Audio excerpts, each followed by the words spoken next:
What's going on, guys? Welcome back to the Justin Knox Smith channel.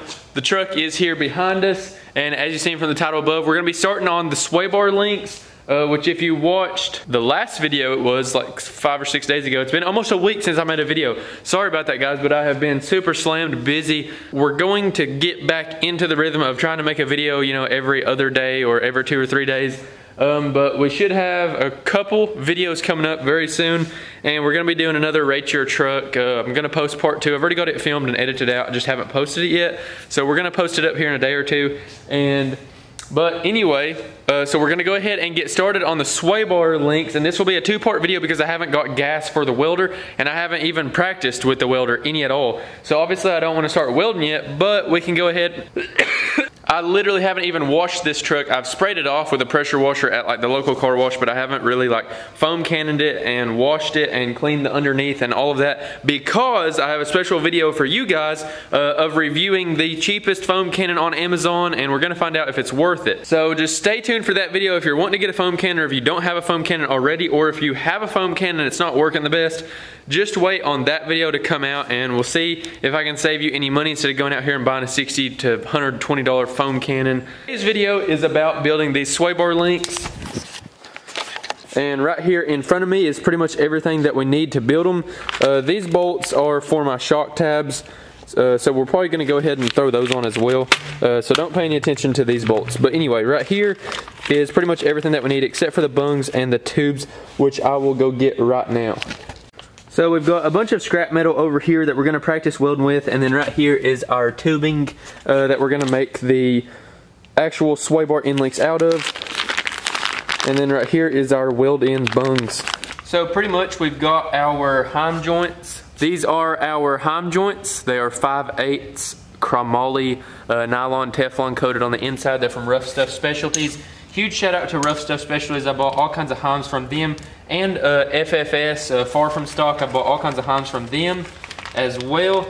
These actually came off of Charles's truck, but I ordered them for him from Rough Stuff Specialties. And then we've got our misalignment spacers, which just increase the articulation, and it just goes right inside there, and then allows this heim joint to articulate a little bit more, and it also reduces the bolt down to a 1/2 inch bolt, which is exactly what we want. So next up we have our weld-in bungs. So these are going to slide perfectly flush fit into the tubing all the way up to right here, and then it will get one weld around through there, and then these heim joints just thread right in there. Those will thread all the way in, and then they have a locking nut right here. So the way that I'm gonna set these up, I don't really plan on going up or down any at all. I'm just, probably for looks, I'm gonna expose just a little bit of thread, probably about like that, and just leave them alone. So pretty much just to give you all a little better complete view of these, it's gonna pretty much look like this, except this will be welded into a piece of tubing. So you've got your misalignment spacers, you've got your weld-in bung, you've got your locking nut right here, and your heim joint. So that's gonna allow that heim joint to articulate with these bigger reducing misalignment spacers, and then just weld that into the pipe, and there you go. So let's go ahead and get this factory sway bar on, and then we'll get to measuring.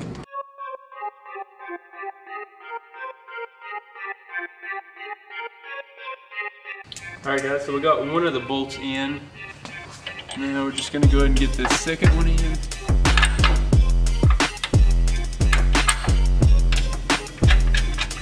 Okay, got the second bolt in. Then we've got one bolt is shorter than the other because of the steering box. I just cut the bolt and shortened it, so it made it a lot easier to put on.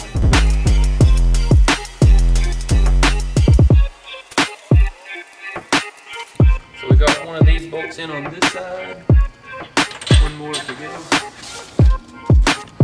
Okay guys, so our little brackets that go down here on the bottom of the axle, they honestly, I'm just gonna use this as a comparison, but they mount on the bottom of the axle, and that just gives you a mounting point. It would be like as if this had a piece of plate steel like through here, and it was just solid. They mount right on the bottom of the axle, so then your heim joint can bolt right in there, like that. Those are 2 inches, so all I'm gonna do is measure all the way from flush, and then I'll just subtract 2 inches, and then that's gonna get the sway bar end links just about perfect.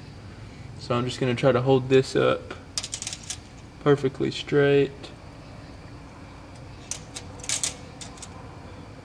So somewhere around 21, about 21 or 22 is where I would want them to sit, somewhere right in there. Probably about 21. So 21 minus 2 is 19. So now we're just gonna measure these heims and such. I'm gonna go ahead and put these misalignment spacers back in this bag. So 21 minus 2 is 19. If I want 1, 2, 3, 4 threads showing out of these bungs. So then if I want all of the heim joints to be showing 1, 2, 3, pretty much 4 threads, I'm gonna go ahead and measure. So what we're gonna measure is from the center of this to the bottom down here where the tubing will come, which is 2.5. So if this from here to here is 2.5, that's gonna add 2.5 inches onto our tube length. So if we want our sway bar end lengths to be 19 inches from hole to hole, here's your little imaginary sway bar end length. And then each one of our, I'll draw out our little heim joint. Each one of our heim joints is 2.5 inches subtracted from the overall tube length. So then we will take 19 inches minus 5, which equals 14. So pretty much we need 2 14-inch long pieces of tubing, and then we'll be ready to weld in the bungs. So right now our tube is 48 inches long, minus a little section of this bent up part. So I'm gonna go ahead and say 46 inches long. This side looks to be cut very straight and nice, so we can go ahead and use this side. So now I'm just gonna measure 14 inches, which is gonna be right there. And then once we get that cut, then I'll measure 14 inches again, and then that's gonna be our sway bar end lengths.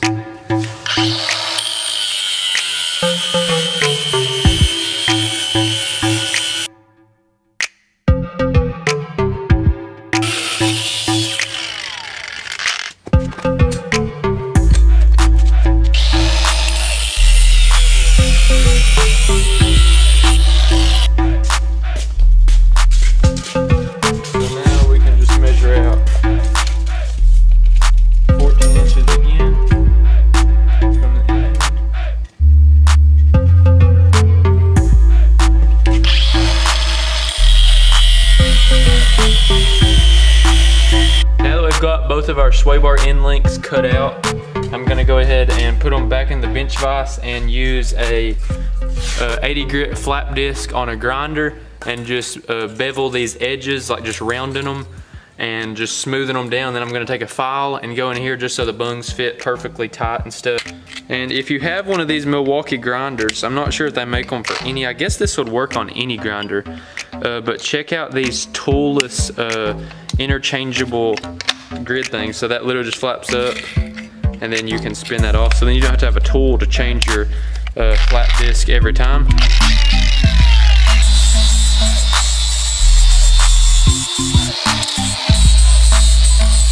So pretty much you want them to all look like this around the edges, and I'm gonna go ahead and do that to all of them and then lay them out. Okay guys, so here is pretty much what we've came up with. 14-inch long tubes, as you've seen. We needed 19-inch overall. So here is our sway bar end lengths now. So literally all we'll have to do is just weld these bungs in, top and bottom of course, throw in the misalignment spacers and bolt them up to right here. So in the next video, I'm gonna be practicing some welding. I'll show you, you know, my welds whenever I first start practicing versus, you know, after I practice for 2 or 3 hours. It's just 4 simple welds, so, you know, it's no big deal. So like I said, you know, this literally just slides right into there. And then right here, we're gonna go ahead and double check our measurement. So on this side, put it right in the center. And then on this side, look at the center, and that's right at 19. So 19 plus our 2-inch bracket that goes on the bottom should be at 21. And you know, if it's a little bit off, the sway bars will at least be long enough. You know, I mean, you've got to think, if these are designed to perfectly work at 20 inches of lift, they'll work all the way down to probably 18.5, you know, maybe even lower than that, and then they'll go all the way up to probably 23 if we get them dead on perfect. Because you got to think, people take a truck completely bone stock sway bar end links, and then they put, you know, a 3-inch or 3.5-inch leveling kit on it, or sometimes they'll lower them down and they reuse the factory components for the sway bar. So, you know, if it's a little bit off, not really going to be a big deal. But that's going to have the sway bar end links pretty much straight, which is what we want, and that's what I want aesthetically. So next up, we've pretty much got our little brackets right here. Probably not even going to show those. They just bolt right in here into the buckets, into those holes. So I'm gonna go ahead and bolt those up. But that's pretty much gonna be all for today's video. I know it was a short one, but we bought the welder. Actually, before I go, let me show you the welder, what I'd done. So this is the Harbor Freight Job welder. It was in the previous video. If you haven't watched that, go watch that. There's an unboxing showing the welding cart, showing hooking it up, all of that. So pretty much all we're missing is just the 75-25 bottle of argon and oxygen or whatever gas that goes on the back. But what I ended up doing on this, I was trying to figure out a way to get this to mount to the thing, and I didn't want to run like a strap around it, because I just want, it looks so clean to me. Like, I don't know, you know, like I've already wiped this thing down like 2 or 3 times. Like, I love my little Harbor Freight welder and I've not even got to use it. But there's not really a handle like to drag this thing around on, and not that we'll be moving it, and it will get a little bit heavier with the bottle. But I went ahead and I just drilled a hole right here and a hole in the bottom of the cart, and used a nylon locking nut and a washer, and then used a washer and a bolt, and just put that bolt down through there and just got it pretty much snug. And then, like I said, it's got a nylon locking washer, so it's not going to come loose, and it is on there. Like, it's not moving at all. You can actually pull the cart around with this now, and you don't have to worry about like a strap. And I didn't have to do any welding or anything. I was thinking about doing like some L brackets just to keep it from moving and stuff, but that really wouldn't have helped me any, because it would still move and I still wouldn't have a way to kind of drag the cart around. So just a tip for anybody that's got one of those, I drilled a hole in the cart first, and then I just stuck this paint marker right up through the hole and marked it on the welder, tipped the welder over on its side, drilled the hole, set it back down, and I moved the welder, I offset it all the way over onto this side, just to where it's perfectly flush on this side, just to give us the most amount of room if we want to set stuff up here, like this marker, pliers, whatever. So I'll just offset it on the cart like that, and you can literally just move it around. So yeah, so we're pretty much just waiting on the gas for that. And as soon as we get the welding gas for the welder, then we will weld on these sway bar end links, weld the bungs in there just like I showed you. And we'll probably, I have an extra bung. I don't know if I ordered an extra bung or if they actually sent me an extra bung.